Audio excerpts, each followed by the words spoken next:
Tinybird is very well known for being the fastest and simplest way to build a real-time analytics API from end to end. But before today, if you wanted to get that data out of Tinybird and into some external system, you'd have to build an external ETL to glue everything together. Not anymore. In this screencast, I'll show you how to export data from Tinybird to Amazon S3 using the fully managed S3 sync. Let's dive in.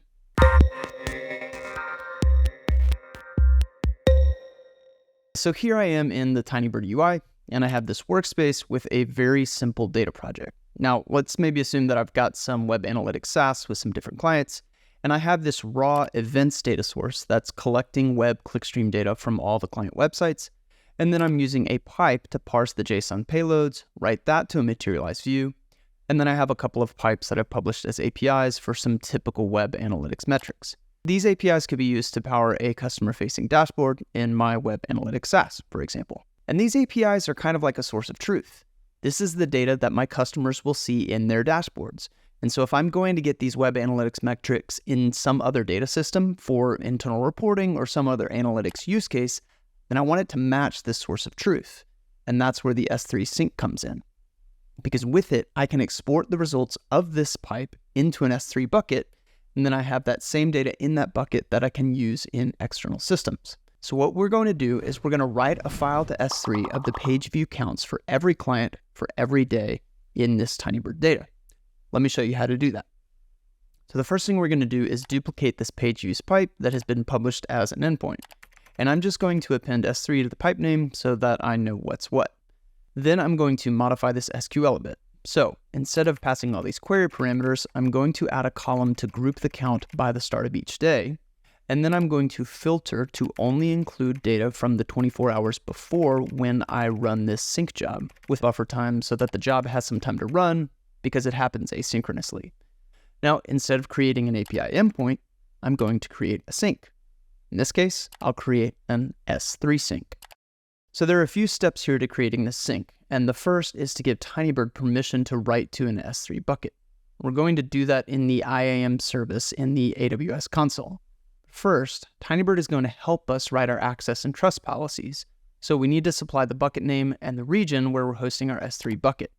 So I'm going to head over to S3, and you'll see that I have this bucket called Website Page Views in the US East 1 AWS region. So I'm going to plug those details into the Tinybird UI and click Continue.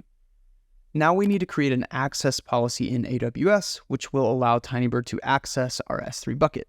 So to do that, I'm just going to copy this JSON access policy from Tinybird and then head over to the AWS IAM service and click Policies and create a policy. Now instead of using the visual interface, we're just going to select this JSON interface and paste what we copied over from Tinybird. So go ahead and click Next, and then give the policy a name. I'm calling it Tinybird S3 policy, and then click Create Policy.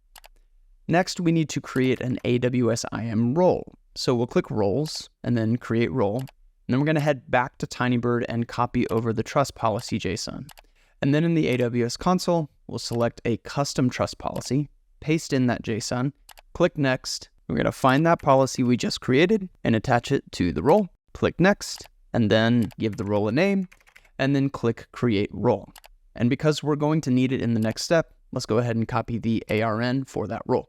Now we're going to head back to Tinybird and click Connect, and we're going to give this connection a name in Tinybird. I'm going to call it S3 Connection, and then we're going to paste that ARN we just copied and click Next. Here we're going to define the sync job schedule, which will set how often this sync job gets run. So we can use a cron expression here to create a schedule, or we can make it run on demand. I'm going to use a cron expression to set mine to run every day at 1 a.m. UTC. Now we need to supply the bucket URI. In my case, that's S3://website-pageviews. And then we need to define the file template. Now we can do some fun stuff here and use some templating to define how files get created. In my case, I want one file per client per day. So I'm going to set the file template to export website_pageviews_ and then client ID in curly braces, and then day in curly braces with some formatting. So with this template, the S3 sync job will write a new file for every client for every day of data and format the file in that way. Now, there are a lot of different ways to use this file templating syntax, and so I recommend that you check out the documentation, which I have linked in the YouTube description below. Finally, we can select a file format. In this case, I'll choose a CSV and a compression type, and then click Next. And then we're going to review the schema of the resulting file, click Next again, and the sync job gets created. Now, this is set to run every day at 1 a.m., but I am certainly not recording this at 1 a.m. So let's come up here to the top and click Run Sync Now to trigger that sync job. And I'll hop over into the log, which, by the way, is built on top of a Tinybird service data source, which is awesome. If you don't know about service data sources, you should check them out. They are great for observability. And there you go. We can see that the job was successful. And if I pop over to S3, I'll see those files that got exported from Tinybird to S3. And just for kicks, let's query one with S3 query, and we can see that we actually get the data that we expect. So when you want to integrate the data analytics that you build in Tinybird into a user-facing software application, then an API makes total sense. But when you want to export that data into some external data system like S3 or Snowflake or something like that, that's when you would want to use a sync.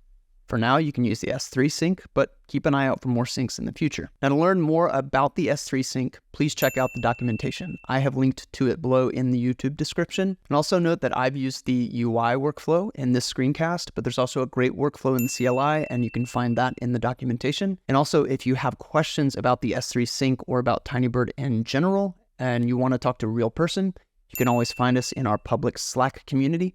Sink or swim, we're always there for you. Adios.